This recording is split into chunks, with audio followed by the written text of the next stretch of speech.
नमस्कार, आप देख रहे हैं सिटी पोस्ट लाइव और मैं हूं दीपक शर्मा। चिराग पासवान की पार्टी लोजपा रामविलास ने चिराग पासवान को सीएम कैंडिडेट घोषित कर दिया है। अब चिराग पासवान की पार्टी एनडीए का हिस्सा है और एनडीए के सीएम कैंडिडेट तो कोई एक पार्टी घोषित नहीं कर सकती है। अब ऐसे में इसे लेकर विवाद शुरू हो गया है और यह कयास फिर से लगाए जाने लगे हैं कि क्या पिछले विधानसभा चुनाव की तरह इस बार भी चिराग पासवान कोई बड़ा कदम उठाने जा रहे हैं। क्या क्या कुछ बन रहा है सियासी समीकरण बिहार में और क्या चिराग पासवान कर सकते हैं, इस पर चर्चा करने के लिए हमारे साथ हैं मैनेजिंग एडिटर श्रीकांत प्रत्युष। तो क्या हो सकता है, क्या लग रहा है, इसके पीछे दूर की कौड़ी है, क्योंकि किसी एक नेता का बयान नहीं है, ये पार्टी की जो कार्यकारिणी है, उनकी राष्ट्रीय कार्यकारिणी युवा लोजपा की, उसने अनाउंस किया है। देखिए, अगर चिराग पासवान को बिहार में लौटना ही होता तो केंद्रीय मंत्रिमंडल से इस्तीफा दे देते, चुपचाप चले जाते, तब हम इसको गंभीरता से लेते हैं। लेकिन अगर चिराग पासवान की पार्टी कह रही है और चिराग पासवान कह रहे हैं कि हम बिहार लौटना चाहते हैं, तो बिहार की राजनीति करना चाहते हैं, तो बिहार की राजनीति ही तो करते हैं चिराग पासवान। बिहार से ही चुनाव लड़ते हैं, बिहार से ही उनके पार्टी के सांसद भी हैं और उनके पिता भी तो बिहार से ही राजनीति करते थे, लेकिन उनकी रुचि थी केंद्र में और हमेशा केंद्र में मंत्री रहे। चिराग पासवान की भी रुचि केंद्र में ही है, वो महत्वपूर्ण भूमिका चाहते हैं। देखिए, उनको जो विभाग मिला है उस विभाग में कुछ खास करने के लिए है नहीं, तो चिराग पासवान ऐसा चाहते हैं कि कोई ऐसा विभाग मिले जो जन सरोकार से जुड़ा हो, जिसमें जनता का काम वो कर सके, जिससे वो नाम कमा सके, अपनी पहचान बना सके। अब जो विभाग मिला है वो तो विभाग पशुपति पारस को भी मिल गया था, वही विभाग इनको मिल गया है। तो एक तो विभाग से वो दुखी हैं, लेकिन सीधे तौर पर कैसे कहेंगे हम भाई विभाग से दुखी हैं। दूसरी बात यह है कि उनको डर ये भी सता रहा होगा कि भाई पिछले विधानसभा चुनाव में नीतीश कुमार ने जो खेल कर दिया था, उनको 15 से ज़्यादा सीट बीजेपी देने को तैयार नहीं थी। तो उसके बाद तो उन्होंने बड़ा खेल कर दिया नीतीश कुमार के साथ। बिल्कुल, उसके बाद उन्होंने भी बड़ा खेल कर दिया और नीतीश कुमार को भारी नुकसान पहुंचा दिया। आज अगर नीतीश कुमार की पार्टी बिहार में 40-45 विधायकों वाली पार्टी है, तो इसका पूरा क्रेडिट चिराग पासवान को जाता है। तो इसलिए डर भी तो है कि नीतीश कुमार भी किसी को छोड़ते नहीं हैं, उधार नहीं रखते, भूलते नहीं, उधार भी नहीं रखते हैं, वो चुका देते हैं तुरंत। तो अभी तो मौका आ गया है चुकाने का, तो उनको लग रहा है कि कहीं फिर से खेल ना हो जाए। और जो मेरे सूत्र हैं वो बता रहे हैं कि बीजेपी ने अभी तक उनको केवल 20 सीट ऑफर किया। चिराग पासवान की पार्टी के 5 सांसद हैं, स्ट्राइक रेट एनडीए में सबसे ज़्यादा हाई है, वो कहाँ मानने वाले हैं। और अगर उन 5 जो लोकसभा सीटें हैं उन्हीं पर बात कर लें, तो उनके जो विधायक, उन लोकसभा क्षेत्रों के जो विधायक हैं, वही 20 सीटों से ज़्यादा हो जाएंगे। नहीं, वो 30 हो जाएंगे। हर लोकसभा क्षेत्र में 6 विधानसभा क्षेत्र लगभग होता है। बिल्कुल, 20 से ज़्यादा हो जाएंगे। हाँ, तो 6-5 30 सीटें, और 30 सीटों की मांग भी है उनकी। और उनके पार्टी के जो करीबी लोग हैं वो कह भी रहे हैं कि भाई 20 से बीजेपी ने शुरू किया है, चिराग पासवान इसको 28-30 तक पहुंचाकर ही दम लेंगे। और प्रेशर बनाने के लिए चिराग पासवान ने ये स्टैंड लिया है। और देखिए, चिराग पासवान केंद्र में मंत्री हैं, उनकी पार्टी के 5 सांसद हैं, तो एनडीए तो छोड़कर वो महागठबंधन के साथ जाएंगे नहीं। लेकिन चिराग पासवान अगर चले गए महागठबंधन के साथ, मान लीजिए कुछ देर के लिए, तो एनडीए का खेल बिगड़ जाएगा। ये भी सच है। चिराग पासवान का जो वोट है वो ट्रांसफरेबल है, वो ट्रांसफ़र होता है 100%। और चिराग पासवान महागठबंधन के साथ लड़ेंगे तो यादव वोट भी 100% ट्रांसफ़र होगा, ये जान लीजिए। यादव को पासवान से कोई शिकायत नहीं है। मैं गया था पिछले लोकसभा चुनाव में हाजीपुर में, तो वहाँ के यादव बड़ी मजबूती से चाहते थे कि चिराग पासवान तेजस्वी यादव के साथ आ जाए, उनको पसंद करते थे, तो एग्रेसिव होकर वोट करेंगे चिराग पासवान के लिए। तो चिराग पासवान को राजनीतिक रूप से मुझे नहीं लगता है कि कोई नुकसान होगा। महागठबंधन के साथ जाएं तो भी उनको सीटें भी मिल जाएंगी, महागठबंधन के पास सीटें हैं देने के लिए, और महागठबंधन की तस्वीर बदल जाएगी। देखिए, तेजस्वी यादव केवल यादव मुस्लिम के बलबूते पर सरकार तो बना नहीं सकते। अगड़ी जाति के लोग अभी भी ज़्यादातर बीजेपी के साथ खड़े हैं, जेडीयू के साथ खड़े हैं, कांग्रेस पार्टी ज़्यादा प्रभाव डाल नहीं पाई है। ऐसे में चिराग पासवान तो बहुत इम्पोर्टेंट है बिहार की राजनीति में और उसका फ़ायदा उठाना चाहते हैं, और उनको आइडिया भी है फ़ायदा उठाना जानते भी हैं वो। तो नीतीश कुमार या बीजेपी दोनों मिलकर कहीं उनके साथ कोई खेल न कर दे, उसके पहले उन्होंने बड़ा खेल शुरू कर दिया है। अब वो संकेत दे रहे हैं कि वो बिहार का मुख्यमंत्री पद का दावेदार हैं, तो नीतीश कुमार पर भी दबाव हो गया ना, और बीजेपी पर भी। तो मुझे लगता है कि 20 से बात शुरू हुई है, वो 25 तक जानी चाहिए। हालांकि एलजेपी के सूत्र कर रहे हैं कि ये 28-30 पार जाएगा, उससे कम सीट पर चिराग पासवान नहीं मानेंगे। तो ये बिल्कुल प्रेशर पॉलिटिक्स है, और चिराग पासवान को प्रेशर बनाना आता है, ये भी आपने देखा ही है। पिछली बार तो कितना प्रेशर बना दिया था, अकेले चुनाव लड़के।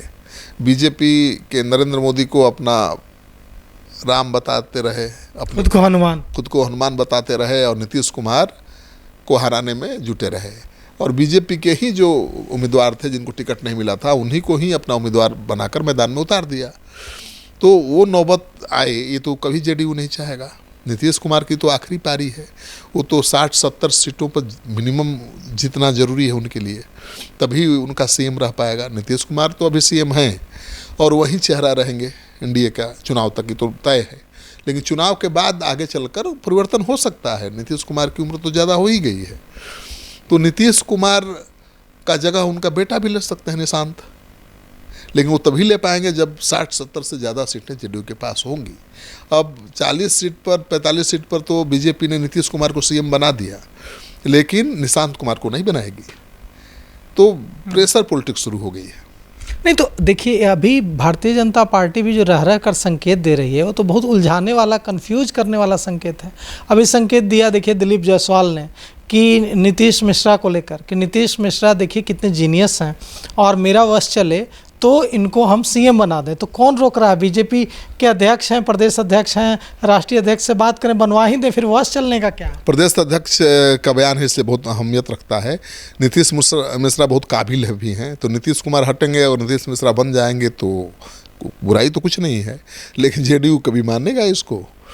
बीजेपी की तो इच्छा रही ही है कि बीजेपी का अपना मुख्यमंत्री हो, और गाहे बगाहे बीजेपी के नेता इसका इजहार भी करते रहे हैं। विजय सिन्हा ने तो कह ही दिया था अटल जी के श्रद्धांजलि समारोह में कि भाई अटल जी की कृपा, ये अटल जी की सच्ची श्रद्धांजलि तब होगी जब बीजेपी का अपना सीएम होगा। अब नीतीश कुमार जी यहाँ सीएम हैं, बीजेपी कह रही है कि अटल जी को सच्ची श्रद्धांजलि तब होगी जब यहाँ बीजेपी का अपना सीएम होगा। नीतीश जी को सीएम किसने बनाया था? अटल जी ने ही बनाया था। अटल जी सबसे ज़्यादा प्रेम करते थे नीतीश कुमार से, काबिल थे भी नीतीश कुमार, और उनकी काबिलियत को पहचानते थे, और उनकी पहल पर ही नीतीश कुमार मुख्यमंत्री बने थे बिहार में पहली बार। हालांकि वो ज़्यादा दिन नहीं रह पाए, लेकिन आगे तो कंटिन्यू कर गए। अब मुझे नहीं लगता कि बीजेपी भी चाहेगी कि नीतीश कुमार के बाद कोई दूसरा सीएम बने जो 25 साल तक बीजेपी के छाती पर मूंग दले।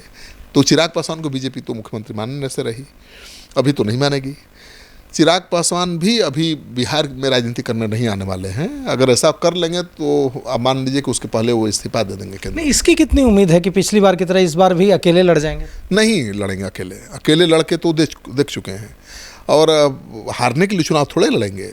उस समय नहीं था, परिस्थिति थी, परिस्थिति अलग थी। लेकिन इस बार तो अकेले क्यों लड़ेंगे? महागठबंधन के साथ चले जाएंगे, और अच्छी सीटों पर उनकी जीत हो सकती है। अच्छा डील हो सकता है तेजस्वी यादव के साथ। तेजस्वी यादव के खिलाफ कहाँ बोलते हैं? और अगर ऐसा हुआ कि महागठबंधन, हाइपोथेटिकल मान लेते हैं कि चले गए चिराग पासवान, अच्छी सीटों पर जीत गए, और फिर चुनाव के बाद वापस आ गए एनडीए में, तब क्या होगा? कुछ भी हो सकता है भाई।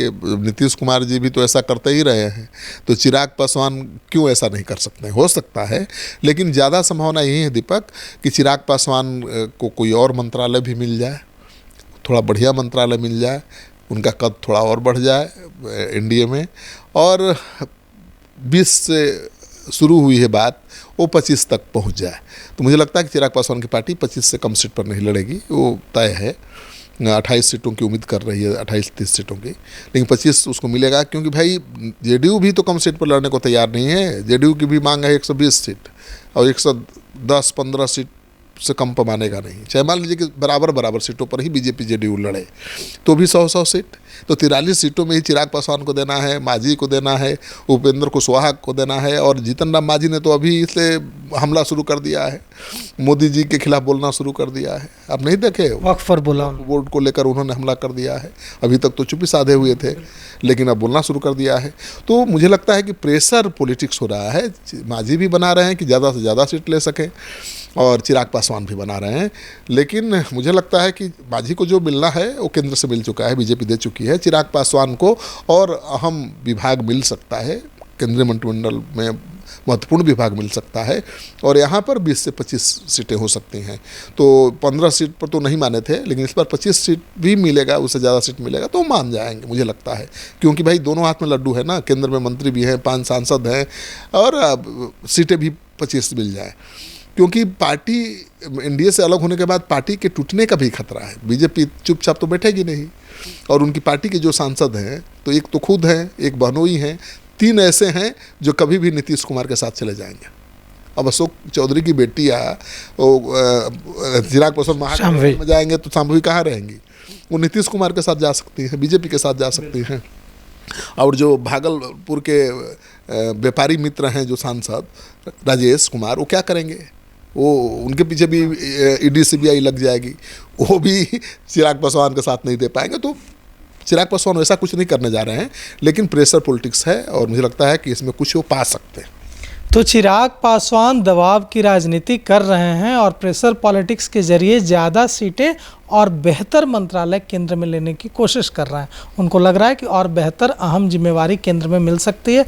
और यहाँ यह जो निकलकर सामने आ रहा है, हमारे सूत्र बता रहे हैं कि 25 से कम सीटों पर मानने का सवाल नहीं है लोजपा रामविलास पार्टी का, चिराग पासवान की पार्टी का। वे 28 सीटें चाहते हैं, लेकिन 25 तक बात बन सकती है। तो इस पर आपको क्या लगता है, कितनी सीटें पर कम से कम मानना चाहिए चिराग पासवान को? आप जो सलाह देंगे वह जब चिराग पासवान से हमारी बात होगी तो हम उन्हें भी ज़रूर बताएंगे। तो फिलहाल इस खबर में इतना ही। आगे की खबरों के लिए देखते रहिए सिटी पोस्ट लाइव। शुक्रिया।